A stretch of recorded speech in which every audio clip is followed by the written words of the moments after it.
we'll start the meeting. It's being recorded like always. Todd, will you take attendance, please? Cool. I am. Done. Can I get an approval of the agenda? I move to approve the agenda. Second? I'll second. Who was that? Michelle, Chris. is that you? Chris. Okay. Sorry, missed that. All in favor? Aye. Aye. Any opposed? Cool. All right. Can I get approval to, or does anybody have questions or comments about the minutes? If not, can I get a motion to approve the minutes? I move we approve the minutes. Thanks, Mara. Second? Second. Carrie, second. Thanks, Carrie. All in favor? Aye. Any opposed?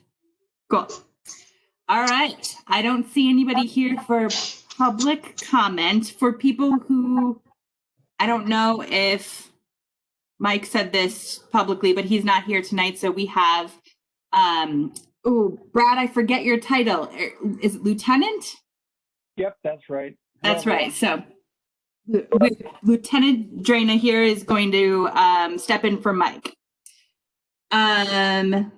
All right, that brings us to chairs, the reports. I don't really have anything specific to report other than a reminder that we have elections at our next meeting. And anybody who's interested in a leadership position, I would encourage, if you have questions about what that could mean or look like, reach out to me, to Todd. I know Chris hasn't been VP or VC for very long. I'm happy to talk to anybody about that role as well.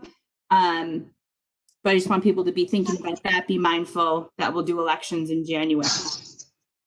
And then the leadership turns over for the February meeting. So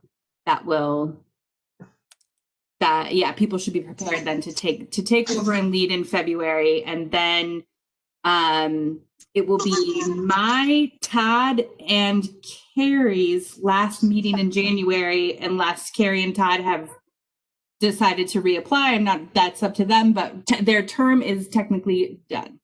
And I think that's it, the three of us. That's it for me. Chris, do you have anything for vice chair report? No, I have nothing. Todd, anything for secretary? You're on mute, Todd. But I think what you said is you don't have anything. Correct. Cool. Okay. Then we'll move into the liaison reports. Councilperson Supple, I always have you go first. For reasons I can't explain. Well, anyway, thank you all, and I appreciate your help. And I switched devices, so I think I can actually share a screen. And since you were going to talk later tonight about the focus groups with the Latinx populations and what they told us about how the city could do better. Yeah. I have some information when we did we got a report from the public health people about COVID.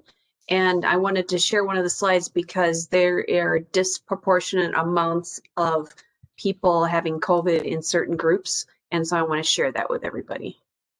Well, so let's see if can you guys see this here? yeah. Yep. All right. So if you look at this as cases by race per 1,000 residents, and it is very much disproportionate compared to the percentage of the population. And so it was asked of the gentleman from Bloomington Public Health if there was an explanation for that. And he said there are a lot of factors, but one of them is a lot of the people that are doing the essential work that are out in public, like interacting with people, tend to be some of the people of color. And then he also said that a lot of those jobs do not have paid sick leave. And so that's an issue that this group might want to talk about, because if you don't have paid sick leave and you're forced to choose between feeding your family or staying home because you may be sick, it's like not a good decision to have to make one way or the other, because you lose both ways. Either you lose the income and you can't feed your family, or you risk spreading COVID to somebody. And so those were the factors that he said was leading to this, some of the disproportionality, as well as the systemic racism within our society. That's like that structural piece of people not having access to health, is the same healthcare and that kind of stuff. So the rest of the report is also on the city website under the council meeting work session for November 24th, if you're interested. But I thought that this was one I wanted to share. All right. Mary, this is Chris. Is the, Mhm. there's, I believe, a commission on health in Richfield. Are they involved at all? I don't know the answer to that, but I'm guessing that they probably are getting all of the same information, and they probably are way focused on it and are looking at probably the broader numbers and all of the different statistics, because they broke it out by age and by like some age groups were getting sick a lot more, but the people that were having the outcomes where people passed away were, it tended to be the older people that were over 70. And so that's probably the kind of stuff they're looking at. If they end up doing something, it might be good for us to partner with them in helping, being that there is such racial disparities. Okay. That's also something I was thinking about, Chris and Mary. I love that you said this maybe is something that we want to do thinking about, and not to put you on the spot, but something that you can maybe help us think through. Like, what does that mean? Like, the role of this commission has largely not been advocacy driven, but this sounds like more advocacy type work. So would love to know what the city thinks we could do that's not overstepping, I guess. I don't actually know the answer to that, but I know you guys were talking about your work plans and things. And so, I thought this was something that was pretty clear cut, that there are disparities. I did ask at the council meeting when it came up, I said, is this something we can look at for policy decisions in the future? I mean, Yeah. obviously can't fix it tomorrow, but we need to start looking at what we can do. So maybe something this group could do is some of the research and looking at what other cities are doing, or just, get information and suggestions. Yep, that's a good idea. Looking for something to write with and on. Sorry, hang on a second.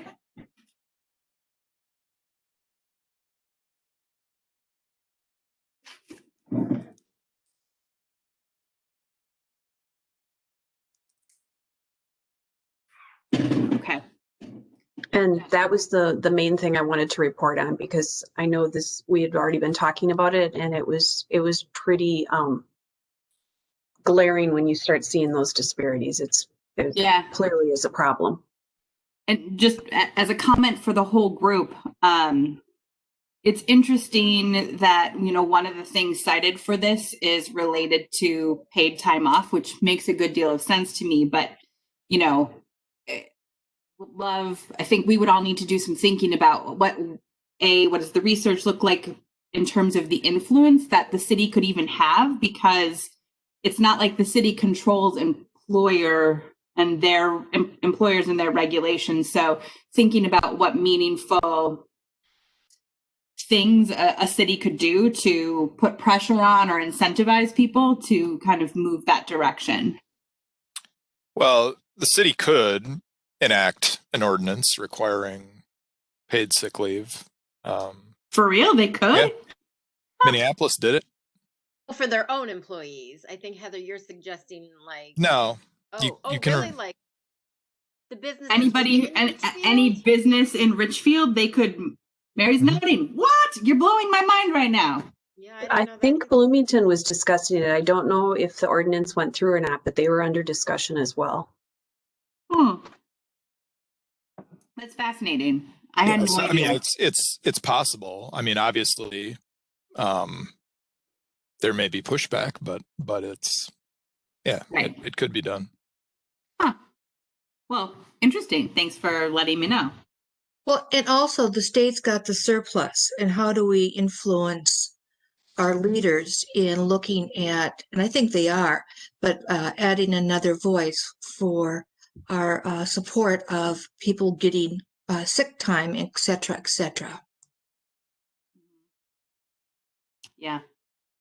It's something that I worry about, and my employer is not in Richfield. And I have I come from a place of privilege related to my job and flexibility afforded to me by my employer. I can't imagine not knowing what my schedule is going to be day to day, not having public transport or not having my own vehicle. There's just all kinds of barriers that directly impact somebody's ability to manage COVID in their life and put them in a higher risk category if they have to be interacting in a public space to take public transportation. So thank you for bringing this up, Councilperson Sepulveda.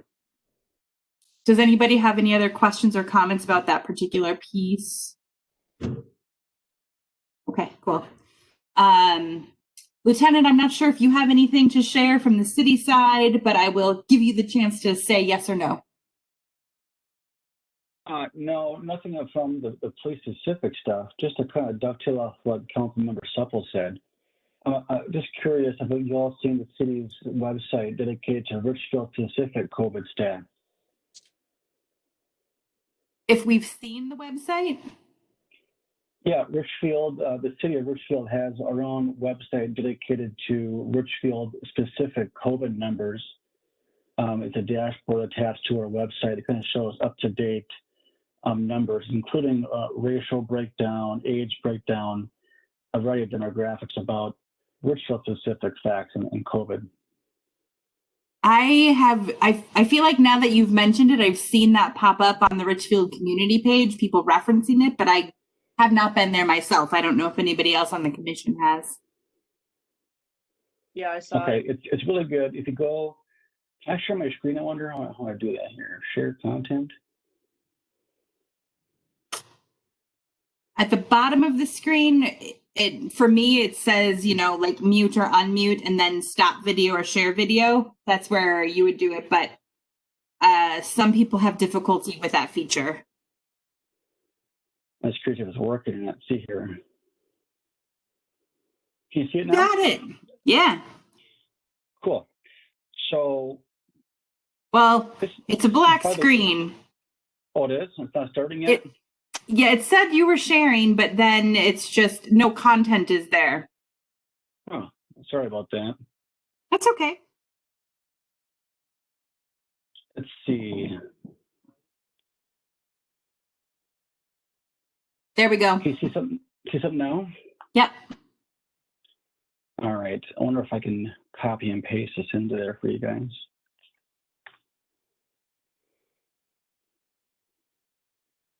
Does that work? Yes. Okay, so this you can get through our main City of Richfield website. I know it's because I'm helping build the Richfield's new website coming out next week in case you want to know about that. But this is available through the Richfield website. And it breaks down our Richfield specific COVID effects which are obtained weekly through Bloomington Public Health, a local health provider. Richfield's very fortunate we have access to our own public health division. So we have access to inside numbers that are Richfield specific. And so we have our Richfield GIS division kind of build this up-to-date dashboard for us that gives us Richfield specific COVID numbers. It's very interesting if you have a chance to look it over. Thanks for sharing.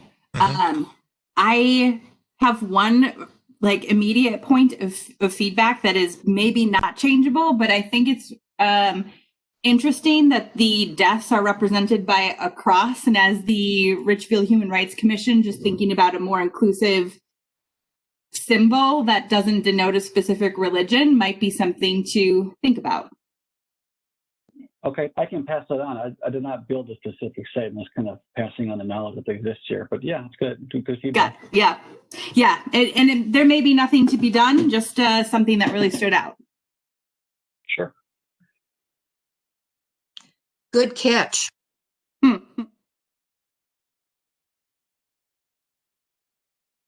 Thank you for sharing that. Does anybody have any questions or comments?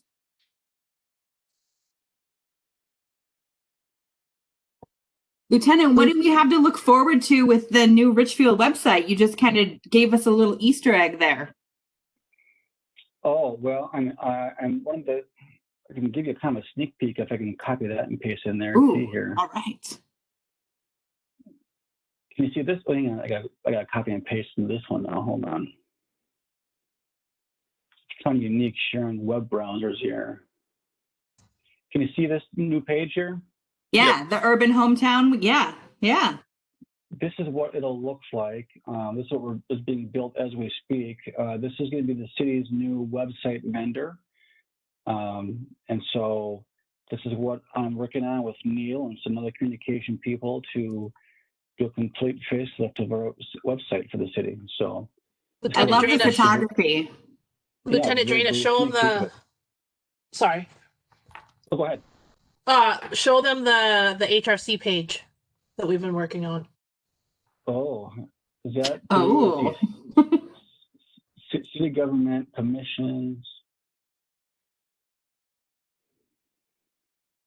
This picture will change. This is obviously not Richfield. We're changing some pictures to update them to Richfield specific, but this is what the HRC page is going to look like, the very starts of it. Click on agendas and minutes. Oh. Susie seems excited. Yeah, Susie's working It's on just that. much more cleaner. Oh, yeah, it is. That looks fantastic. Yeah, so it's going to be a super nice site and much more organized and clean, and it's going to be great. When did you say that was going to be? I believe Please. it's going to go live next week. That's the plan. Oh, wow. Okay. Nice. Thanks for the sneak peek. You're welcome.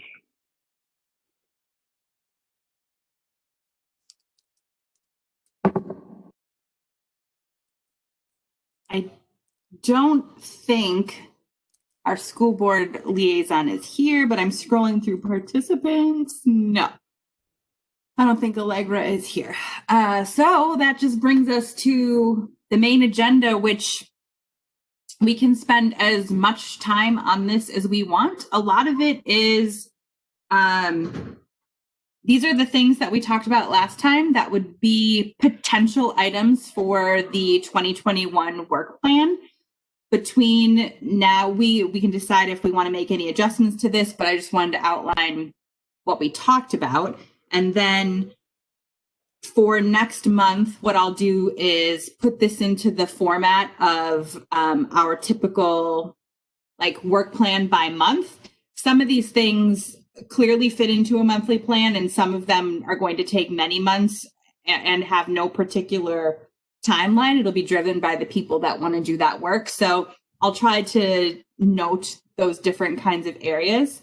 But then we can look at the work plan and then it'll be ready to go for the next commission. Well, the draft will be ready to go. Obviously, it's always a work in progress and things may come up that people are excited to add on at any time, and that would always be welcome.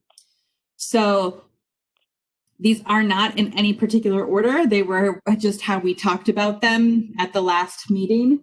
So we can just go through them quickly. And if people have any additions that they want to throw out there, that would be a great thing to do. One thing that we talked about is proclamations and just trying to brainstorm some meaningful proclamations for next year. Like if there are any big anniversaries, and the Indigenous Peoples Day was one that was pushed off from this year. And I can't remember if that one has a big anniversary next year or not, but that was one we had on the list. But starting from the top, just as a reminder about the Outstanding Citizen Award process and the criteria review, which would need to happen early in the 2021 work plan because of when we normally solicit people for nominations and then go through that process. So, and then I had just made a note, we talked about making it clear that youth members are eligible to receive this award, which I don't know that we've ever had a youth member be nominated, which I think could be really awesome. Could we have an adult and a youth category? That's a great question. I don't know if there are any kind of background, if there's any kind of background related to this award. It's a named award. It's the, I'm forgetting the full name. Maybe Susie remembers the full name of the award. It's the Jean and Mary Jacobson. Thank you. I don't know if the Jacobsons had a hand in outlining what the award would be or who could receive it or any of the criteria related to that. So that's something that we could dig into and figure out if there's ability to change to 2 recipients or have 2 different kind of categories. I don't inherently have an issue with that. It's I would say my biggest concern is that we sometimes struggle to get nominations to fill 1 award right now. So thinking about trying to do 2, we would need to really up our game in soliciting for nominations, I would think. But maybe it'd be easier to get young people to nominate other young people. Who knows? Okay, so then the bylaw review, that one doesn't have, was somebody have a comment? No, okay.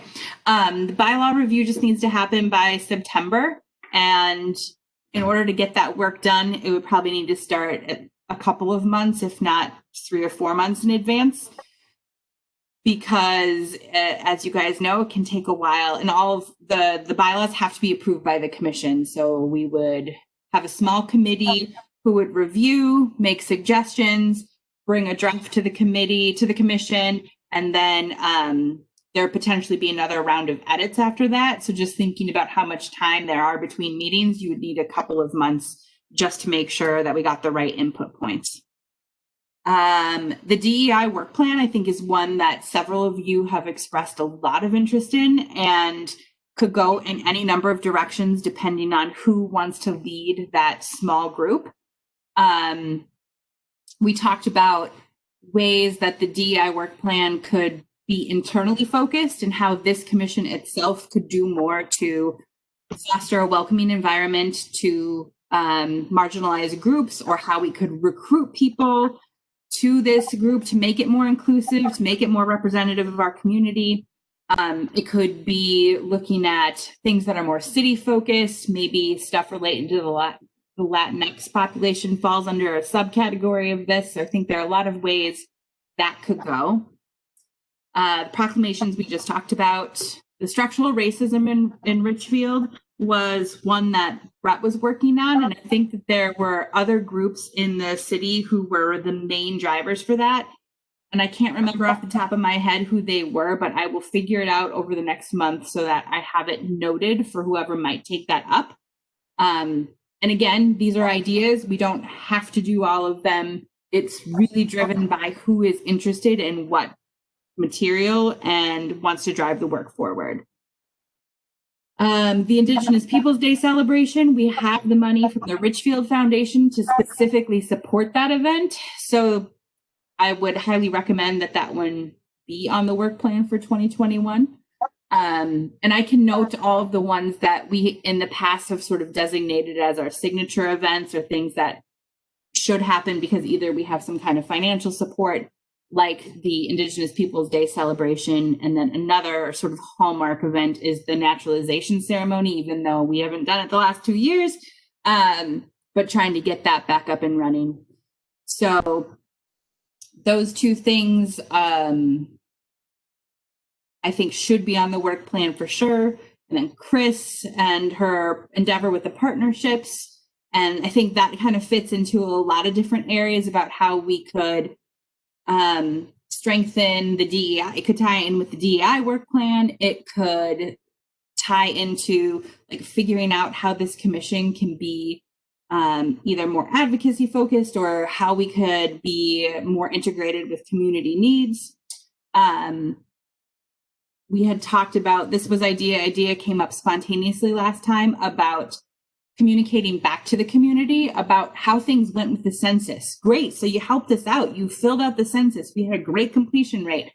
What does that mean now for the city? And be able to report back how the awesome things that sort of come out of that data. And then the last piece on here that Mara brought up right at the end of our meeting was adding something related to the conversion therapy ban.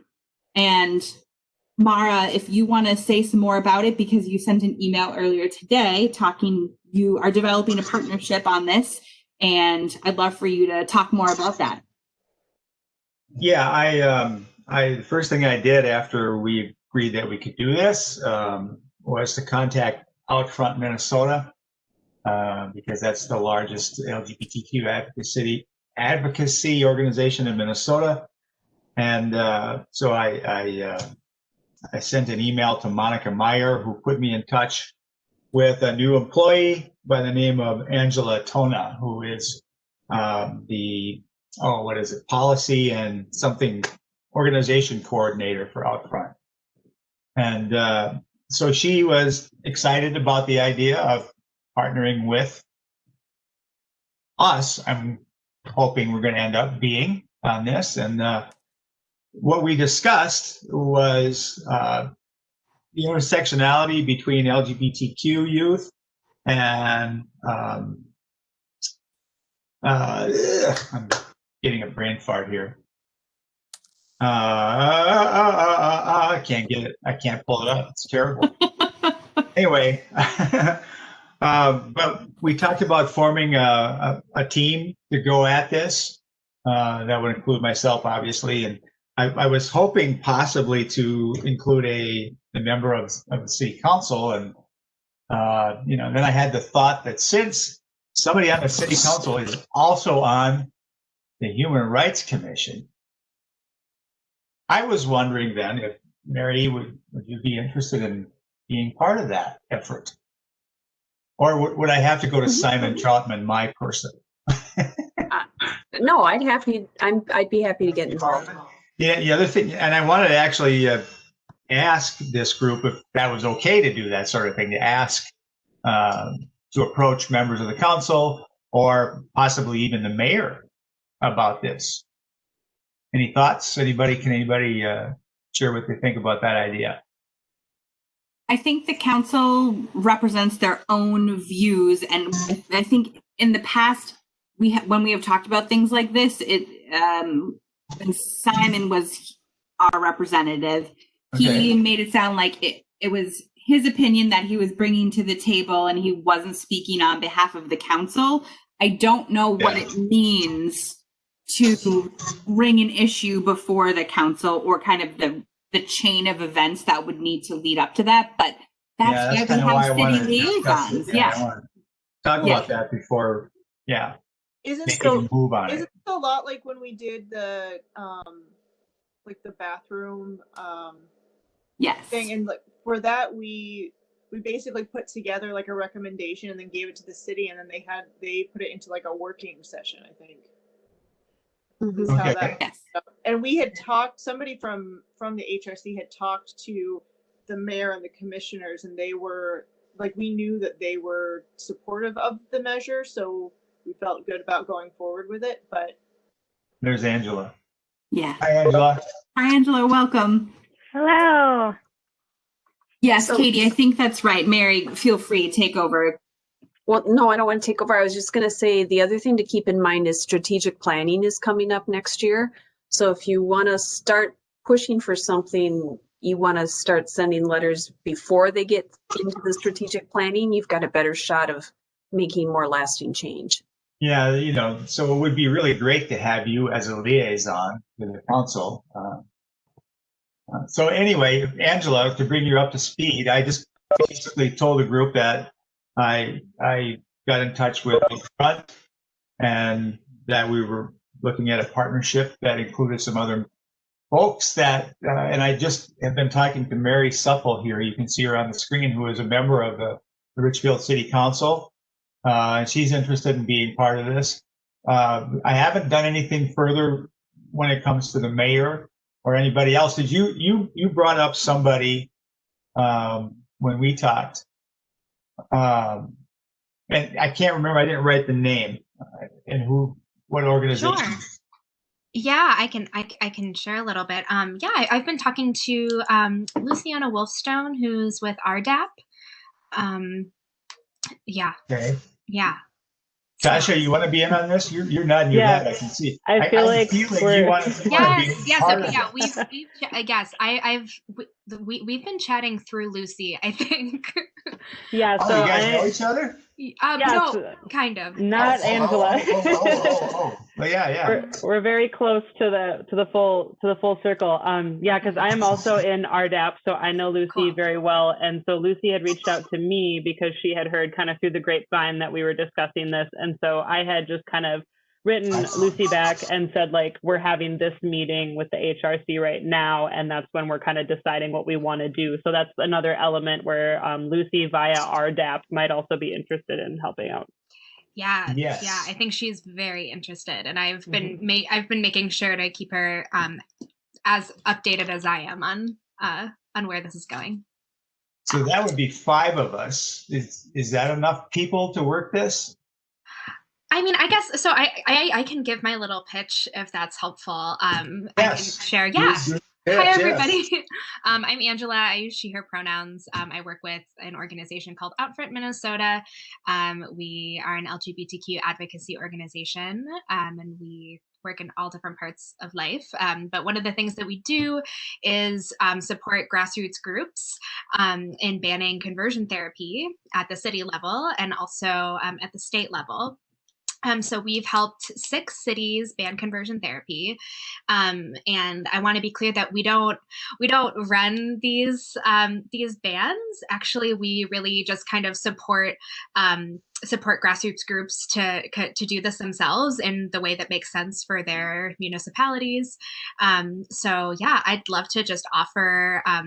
I can offer experience and wisdom and language and any resources that we have, but I just want to emphasize that this is really run by you all and run by the community. So yeah, I just wanted to say that. In terms of how it's worked in the past is we usually get a small core group of folks between 4 and 10 people that are from all different parts of the community, ideally are LGBTQ people or very strong allies, people who are parents, people who have siblings that are in the LGBTQ community, and especially people that have survived conversion therapy, making sure that they are really a big part of the solution because they have the best solutions because they went through it. They know exactly what's going on. So that's a really big thing. And the bill and the ban that we have been able to successfully push through is a ban of conversion therapy for minors and vulnerable adults. And so really it's for people who legally can't make decisions for themselves. And I can answer specific questions about why other folks that don't fit into that don't have conversion therapy banned for them technically. And this also, we've only been able to really ban it for professional and licensed professionals, not necessarily folks that are practicing this with their religious freedom. And unfortunately, that's I think it would take a lot more than a city ordinance to ban it, and a lot more than even just a statewide. One statewide bill to ban that as well. Yeah, and just as a side note, it was the vulnerable adult part that I was having trouble retrieving from this dusty old noggin of mine. But you also we were gonna do something about, we were gonna be fleshing out enforcement in the conversation that we had. Yes. And we were going to make sure that was a strong piece of this, so that there actually was a deterrent to the practice. So do you have anything to add about that?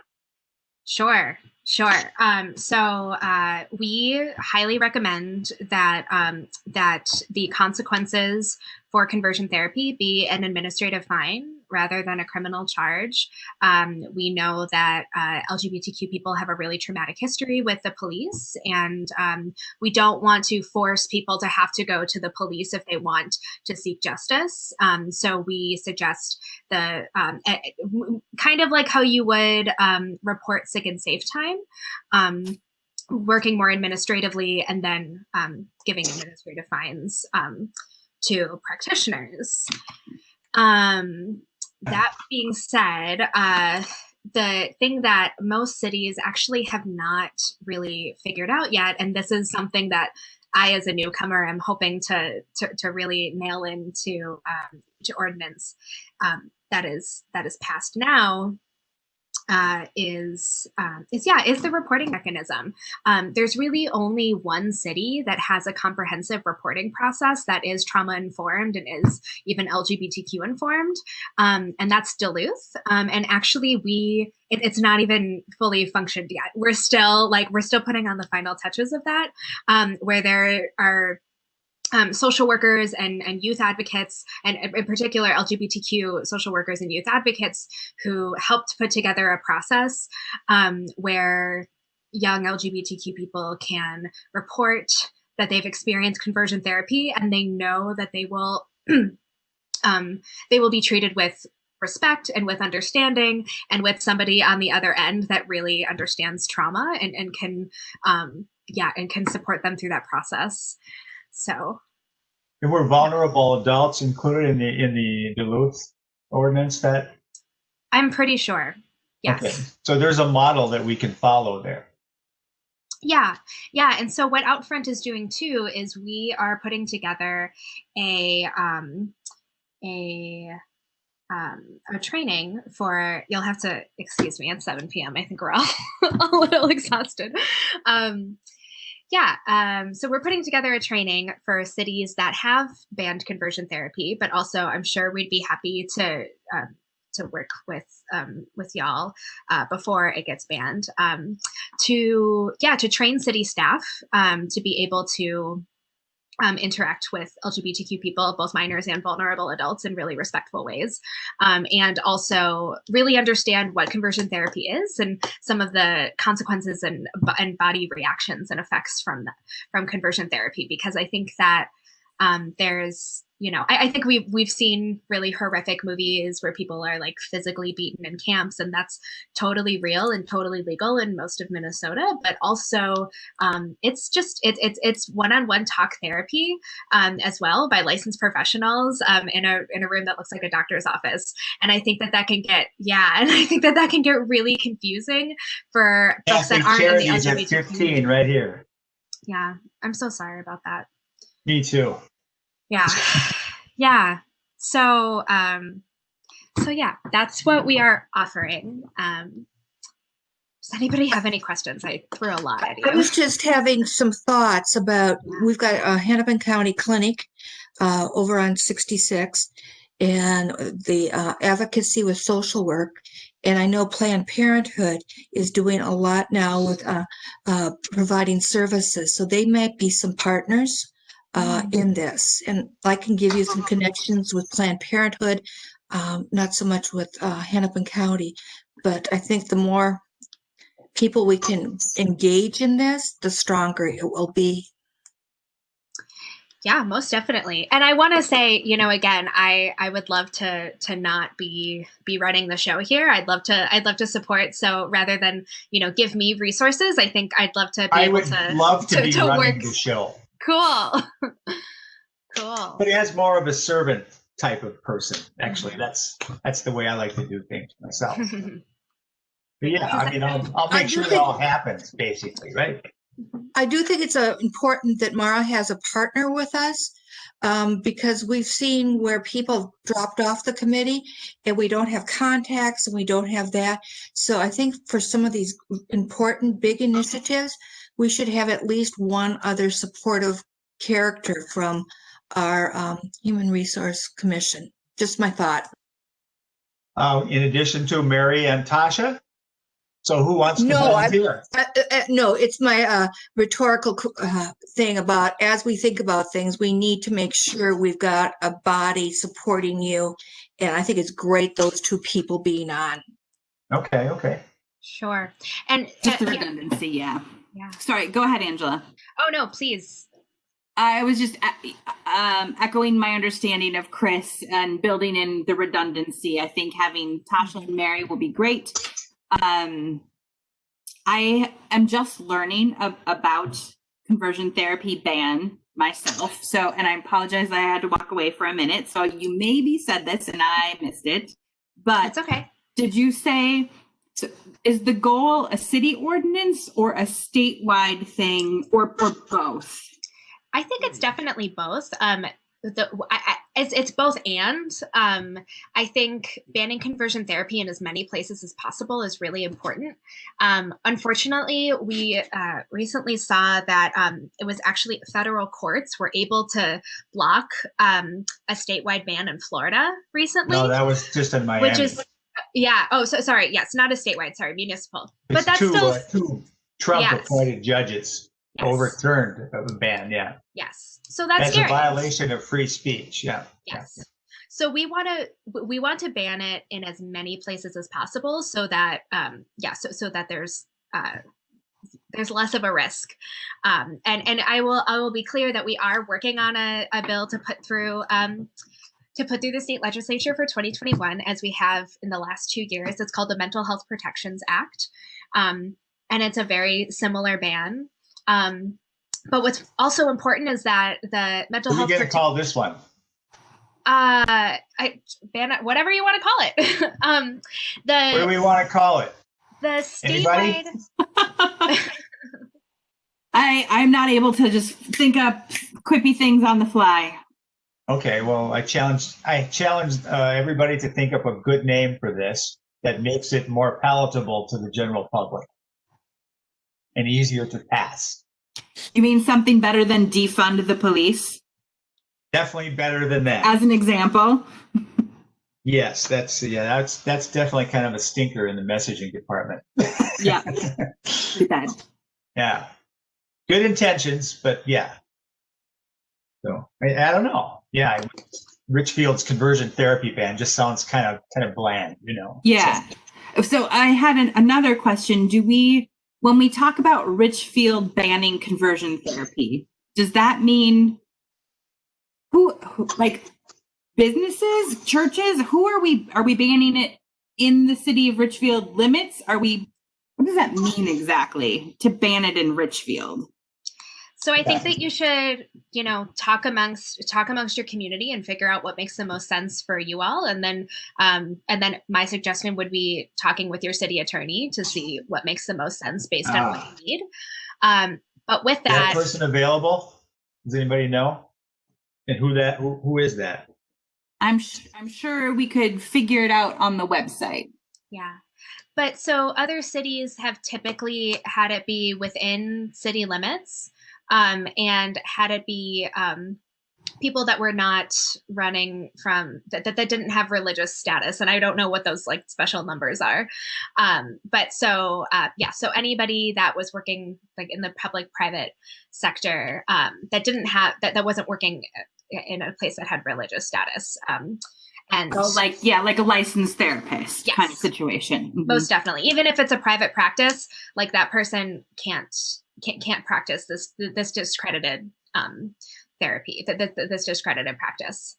I think I'll also share too that if you know anybody who is in a licensed profession, we're also working with lots of different license boards to have them call conversion therapy malpractice. So, even if it's not banned in Richfield, like right now, anybody that has that is a licensed social worker can't practice conversion therapy. And that's currently not the case, but we're working towards that as well, just to show like we're working at this from all different angles. Yeah. So what's the general process that you've seen, Angela? Is it we work up a plan, we put it before the city council, and then there's a public hearing? Is that pretty much it? Yep. And then a vote? Yep, and then a vote. And again, my suggestion would be to have the reporting and enforcement process worked out and put in the ordinance rather than working it out afterwards, because that's really how I've seen it. And I think you should really take a deep look into your city structure and figure out where the best place for this reporting to live is, and if you have capacity to say have an MOU or a memorandum of understanding with youth advocates that are in Richfield that aren't necessarily with the city, for folks, or youth advocates or maybe disability advocates, or folks that that can work with survivors of conversion therapy and people that are making these reports, in case the city doesn't have all of the skills for that, rather than just doing a bunch of training and getting folks reskilled, and instead having advocates who do this for a living and have been doing this for a really long time in supporting vulnerable folks, having them directly involved, so that they can support folks that are reporting. What's the best next step? I think that the best next step would be to gather a really solid group of people from many different stakes that are stakeholders in different parts of the city. Maybe some folks that are religious leaders, maybe some folks that are therapists, some folks, definitely folks that are survivors, folks with disabilities, all of these, anybody who might be actually affected by conversion therapy and affected by the narrative of conversion therapy as well. Getting them together in a room and deciding some of these factors like that I mentioned. So thinking about how widespread we want this ban to be, how what the reporting process would look like, who would you partner with, what kinds of language and support would you like in the actual ordinance, and also then who are your allies in the city council that that can get this passed, and kind of doing and we can do a little bit of an analysis there of who's on our side, who do we need to work to kind of convince, and who is opposing us, and how can we how can we organize constituents in those areas to help get the vote on our side. So I propose a first step of the 5 of us meeting and then discussing who we're going to add to flesh it out the way you just described it. And then we take it from there. Mara, I would say I love your ambition. But so the 2021 work plan has not been approved. I'm totally fine with you moving forward with this work, but I just want to be mindful of the fact that you may be asking people to asking for people's participation tonight may be difficult given everything else on the agenda, and giving people the month to think about where they want to spend their energy. Next time we can go through and kind of have people sort of sign up for committees that they want to work on. If people want to get started, if people want to get started now, feel free. It won't bother me at all. I just want you to know that. And I just to put my 2 cents in with, I'm just thinking it sounds like a really good committed group that is already committed to start working on this. My thought is, since this is definitely a human rights issue for citizens of Richfield, absolutely, rather than like the committee, pull together and come up with some kind of a plan, and then for them to take it directly to the city, maybe to bring it to the commission, because we are basically an arm of the city. I think it might be a better in. I think it might be a better in for the initial group to go through us. Yeah, it might have more strength sounds good. It might have more strength behind it, rather than if the group just goes to the city council or whatever, to the city, just bring it to the commission, who I'm speaking of myself, I'm all for this, and have the commission.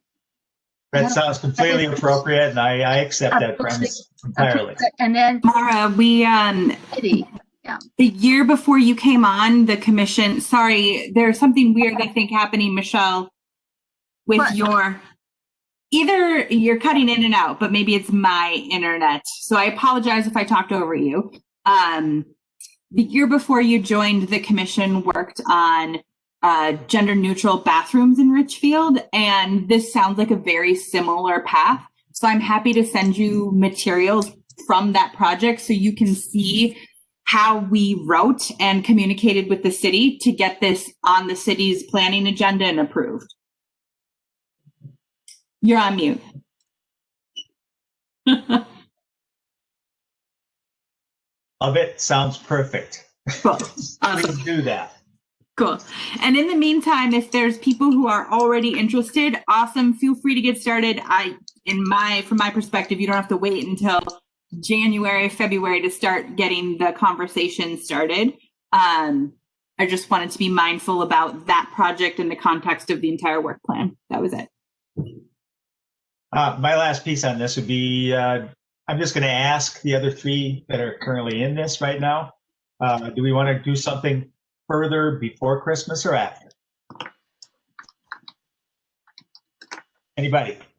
I'm fine with whenever people want to meet, but I would love to sit down just myself and read some more of that information that Angela might have from Outfront and just read a couple, because I'm sure it's available online somewhere, you know, like stories of other cities that have had success. I think I just need a little bit of time to like bring myself up to speed.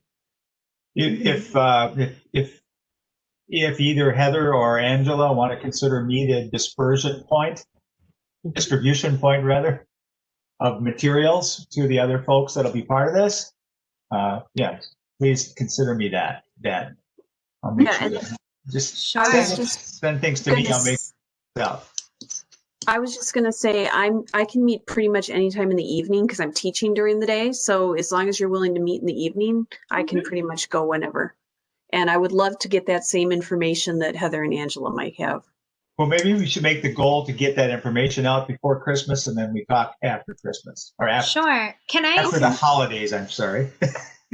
Can I ask what specific information are you looking for? I don't think that we have like a narrated story about like what happened in other cities. But I'd be more than happy to either like type some stuff out or even have a meeting with just, the 3 or 4 of us, and I could, share more intimately like what happened and answer questions. If that's a way that makes the most sense. I totally hear just wanting more information, and I'm just want to make sure that y'all get the information that you're looking for. I think whatever you have, and then I think also what Heather has, and we share that stuff, and then we can talk. Yeah, and then I think Heather, like do you mean me, Heather, me, or Heather somebody else? About the process of putting it before the council. Yes, you said you're talking about the other. I was like, I don't have anything on conversion band therapy. Yes. I just thought that. Yes, I'm happy to send that. Yeah, and I was just thinking of other cities. So yeah, if their process is the same as ours or similar, submitting the things to the city in that kind of pathway. And then when you were talking about the reporting process and having community support, so if you have any information about what other places have said, here's our reporting structure in this proposal, and here's like the administrative fines and things like that, and then whether, and maybe you don't have access to this, but whether any of those places have opinions on, did that reporting structure like work well for them, or did they find out that no, this didn't work and here's changes they made, any like lessons learned? Sure. Yeah, definitely. I think I can try in the next few weeks to compile some stuff. I will say that, I have a few things. I will say that the first ban ever in Minnesota was like a little over a year ago. So I think, even there's like actually still like so many lessons to be learned. And I think that cities still haven't quite figured out if these reporting mechanisms are working or not. Like I think that that's just going to take a few years to figure out. So I just want to preface that. Yeah, we're going to do a little bit of trailblazing ourselves. Yeah. Another thing that I'm excited about is I have this dream, and I think it's like finally setting in stone, of having like a monthly roundtable discussion with community activists from the cities that have banned conversion therapy, and then also folks like you who are looking to ban it, so that you could actually talk to, you know, community members on the ground who had who worked hard to ban it, and what their experiences were, and really hear from them rather than hear, you know, from me in a different way. I think that they have, you know, the best answers. Okay, I don't know, you know, I don't know, we need to spend a lot more time with this. We've really been kind of dominating the conversation here for a bit. Yeah, I guess you're prepared for it.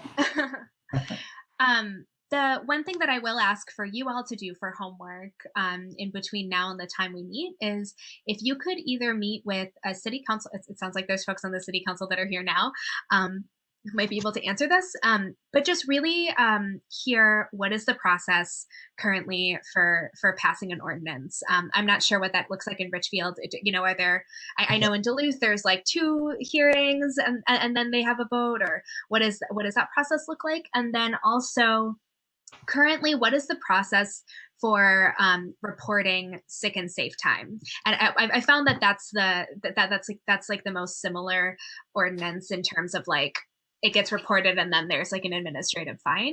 So I'm curious about what that process looks like, because then we can kind of work from there to figure out what works, what could work for reporting conversion therapy.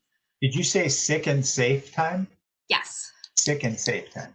Yes. So the process of reporting that would be a good one to kind of model. Yes. Well, yes, a violation of sick and safe time, I should say. Violation. Yeah, in Minnesota, right now, legally, like certain sizes of businesses and organizations have to offer a certain amount of sick and safe time, and if they don't, they can be reported to the cities.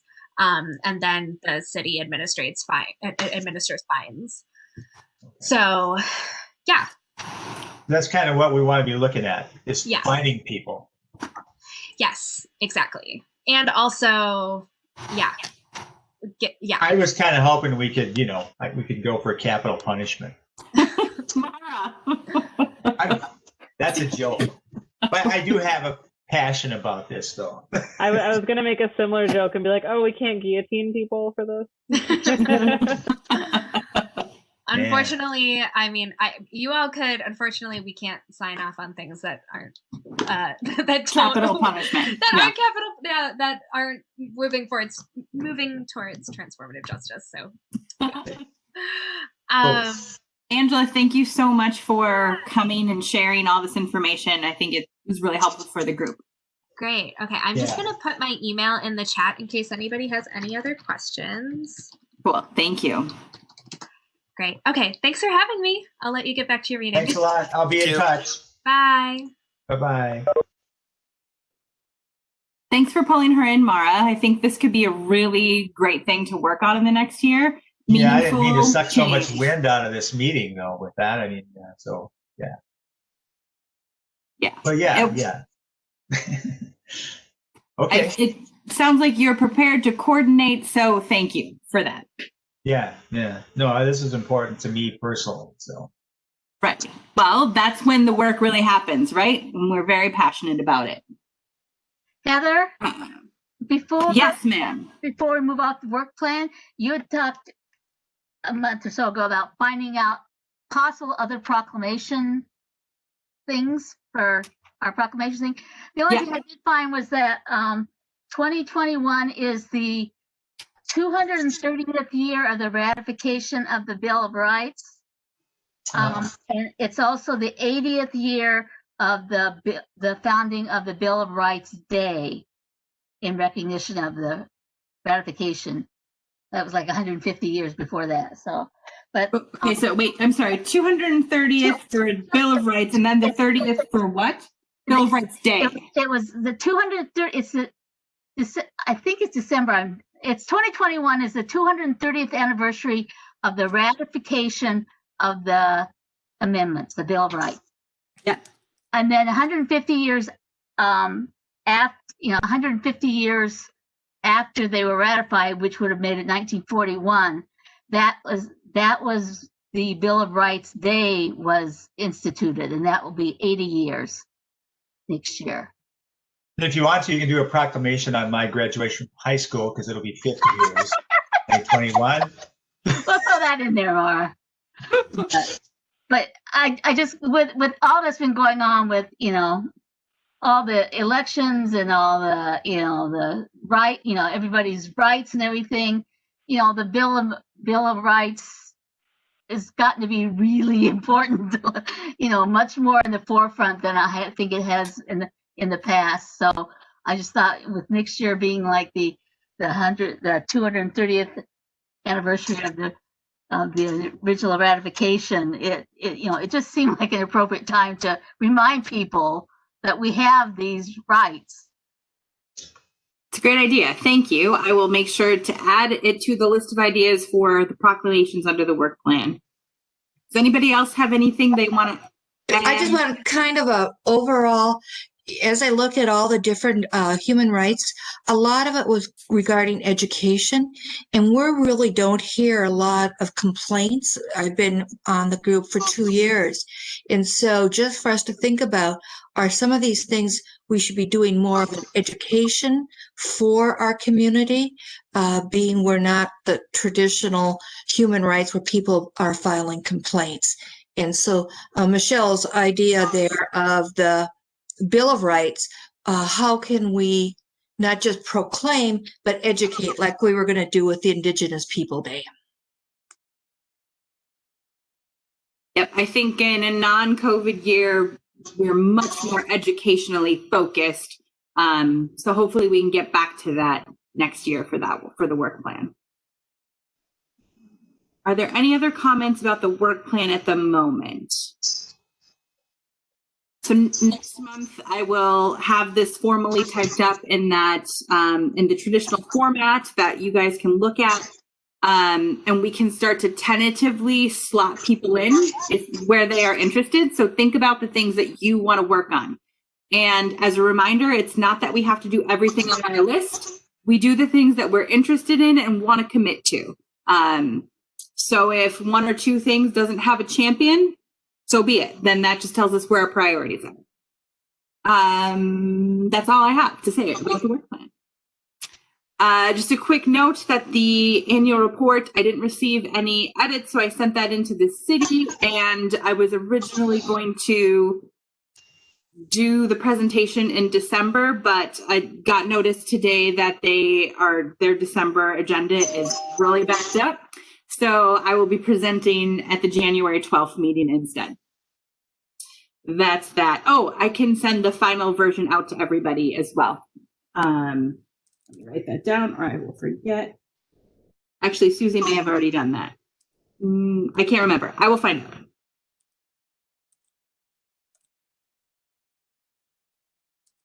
Okay, and then the last piece under new business is the Star Trib article entitled Richfield Casino Site Racial Barriers that Councilperson Suthel referenced earlier. But Michelle, you were the one who sent this, right?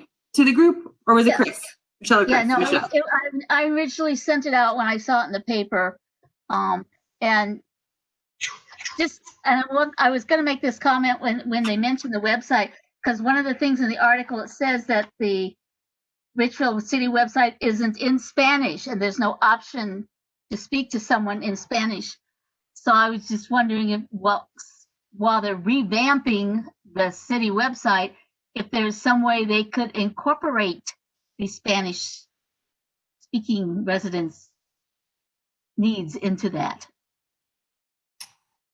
I can touch on that real quick. I believe the new vendor on the very top corner of the website, you can pick any language you pretty much choose.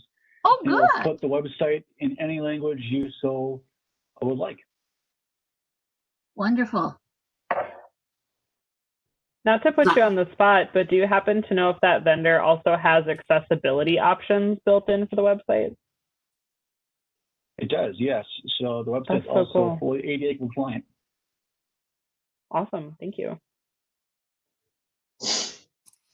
So the article is largely tied up with things that Councilperson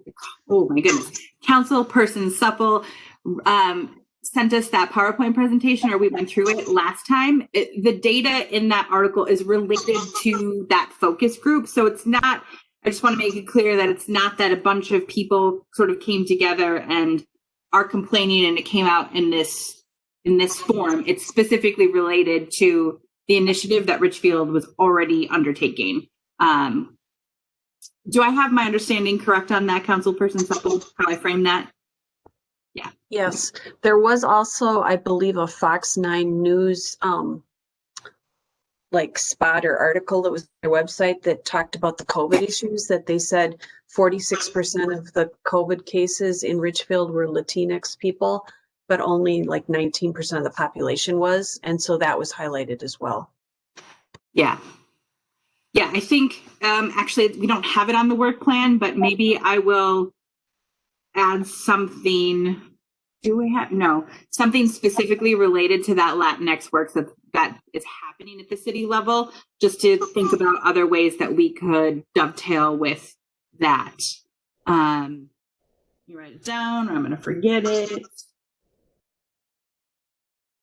And what about the whole thing with the COVID, with the disproportionate number of people of color who have got the healthcare issue type of thing?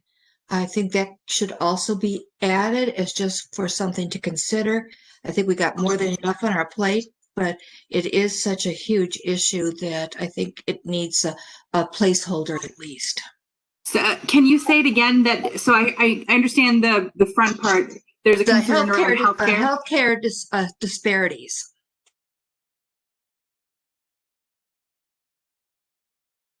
And are you talking about like state exchange healthcare, employer-based healthcare? No, I'm talking about like the COVID, the lack of sick time, all of those types of things. And we may want to focus in Latinx because that is a higher proportion. But I think we have to look at some of the health care disparities. When you look at the information given to us tonight, it's a glaring issue here in Richfield.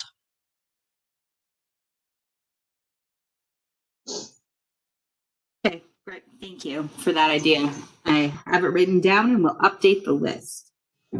So mostly I wanted to share that article because I think there are reasons that we could figure out a way to pull this into our work plan, and it would be meaningful and timely given that City Council is already working on it. And this group has talked many times about how we dovetail our own work with the city's interests. And I think this is a very clear path forward that we would have support at the city level to try to help make movement in this area, and that it would make a tremendous impact for people in our community right now. I'm just wondering, I found it interesting that, they're citing all these things about, that all these barriers and stuff, but that we have the Spanish speaking liaison in the police department, that we have, 3 council members speak Spanish. The director of the child care provider said she was very surprised about the results. And I'm wondering if it's a lack of communication in getting the word out there to the Latino community of what's available to them. I know they said that a lot of them are, afraid to work because of, Social Security and residency status and all that. But I'm wondering if there's some way that we can look at, making sure that the lines of communication are open, so that they know that, we are here for them. We're not the enemy, we're here for them. And that there are these possibilities already built in that they may not be aware of for whatever reason. Do you mean specifically related to resources in the city? Yeah.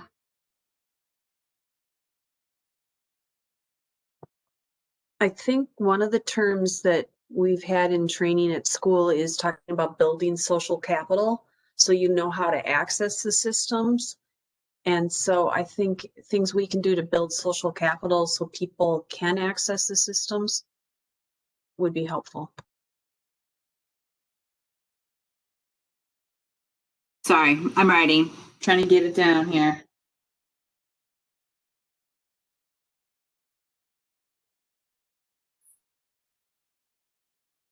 And you might hear my family howling in the background. Sorry about that.